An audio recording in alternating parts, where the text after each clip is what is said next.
Hey everyone, we're in the middle of summer, and so some of you might have already done summer camp.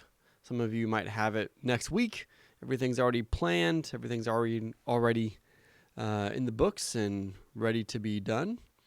But in the midst of this season, I thought this episode would be a good time to reflect on how we typically do summer camp in the American local church, and what that looks like for many of us as students, and maybe how we do it now as youth workers.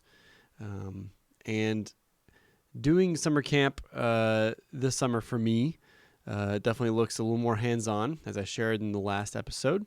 I'm helping lead our youth ministry right now during an interim time, and doing youth camp, summer camp, is going to look a little different for us this year, and a little different from how I've ever done camp.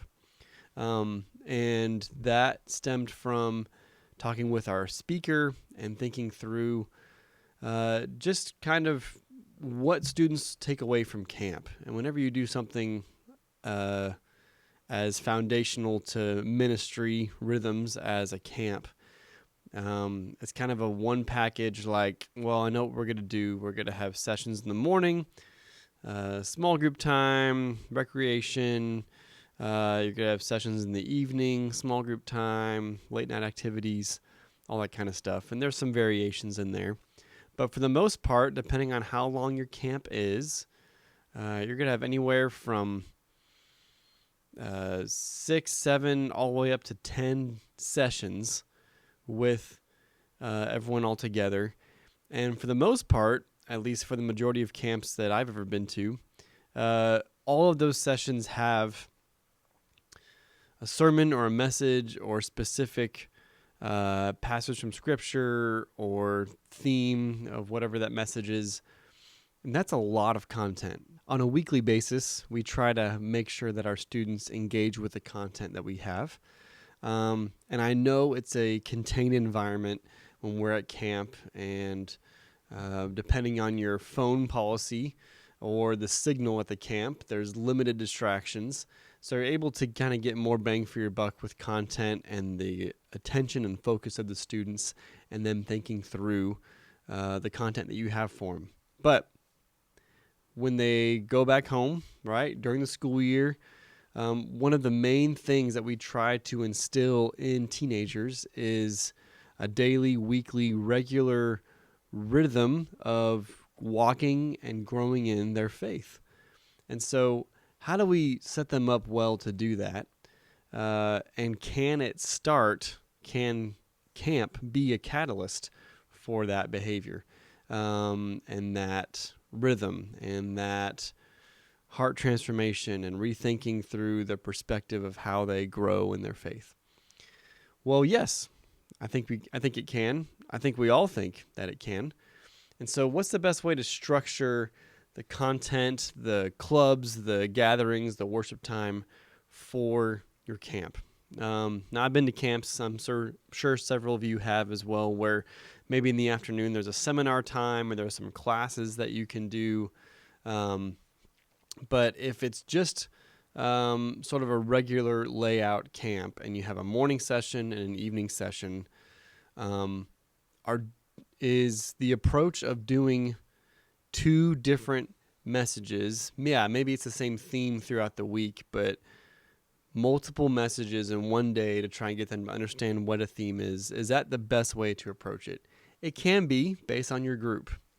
But if you want to take it more as the catalyst approach of getting the school year launched with good rhythms for your students, of how they engage with their faith outside of when they're at church, here's what we're going to do at our summer camp, and what some of you may have already done before or do now, but that I think many, many summer camps and ministries have not tried before.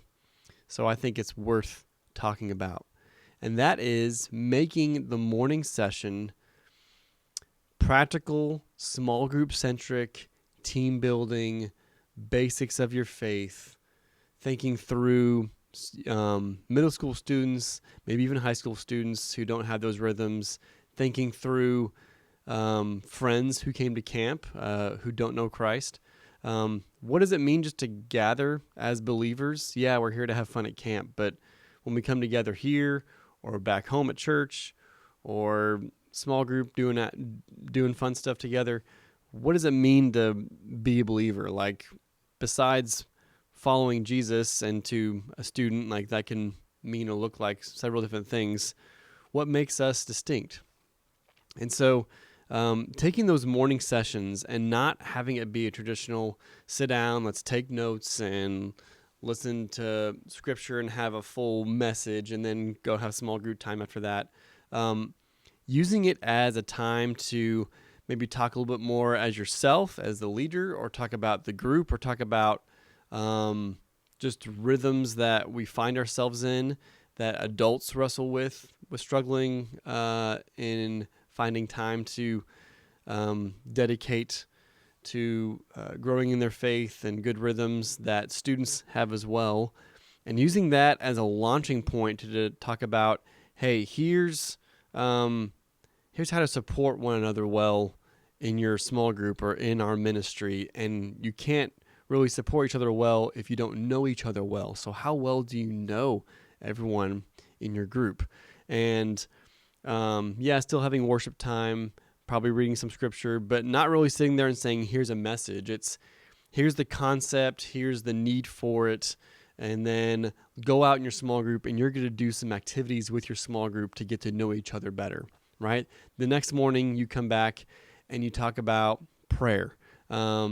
There's structure to prayer. Here's why Jesus prayed this way, but in your daily life, like, looking in Thessalonians and thinking through, pray without ceasing. Okay, that doesn't mean you walk around with your eyes closed all the time, like ignoring everyone else. If you have to do schoolwork or do your job or drive, like, that's not practical. What does it mean to pray without ceasing? How do we have an attitude of prayer? So the next time you gather, talking about quiet time or devotional time, and you can sit down and have structure to it, but also when you're walking in nature, or hey, today when we're walking out to the lake, looking at just how God created everything, how God created you and me, just taking admiration for that and giving praise to God for that. Giving students a practical, applicational tool and perspective on how to do something, as well as the spiritual structure of why we do it, the purpose of it, and why it's good and necessary, but giving them the spiritual and the practical together, making that a really good time to then launch them into things they can do together, talk about together, get to know each other better, because that's the life of the ministry, is students showing up, participating, having community, right?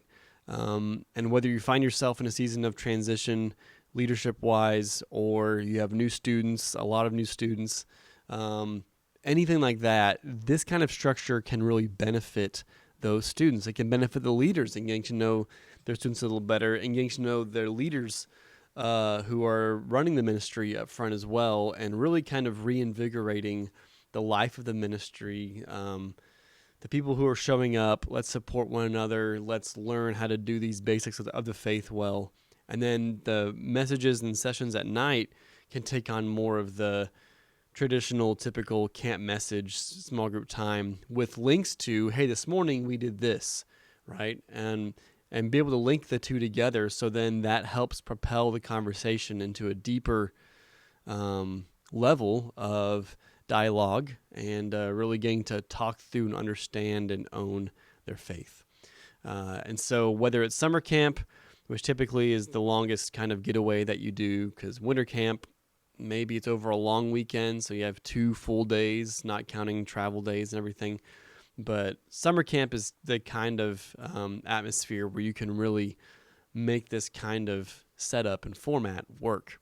And so I encourage you, whether you're still pulling together stuff for your own summer camp this summer, or you had a great camp, but you're thinking through maybe a retreat this fall or next summer camp, like, hey, you know what? We haven't done that before. I encourage you to work through this perspective and think about how it could benefit your ministry.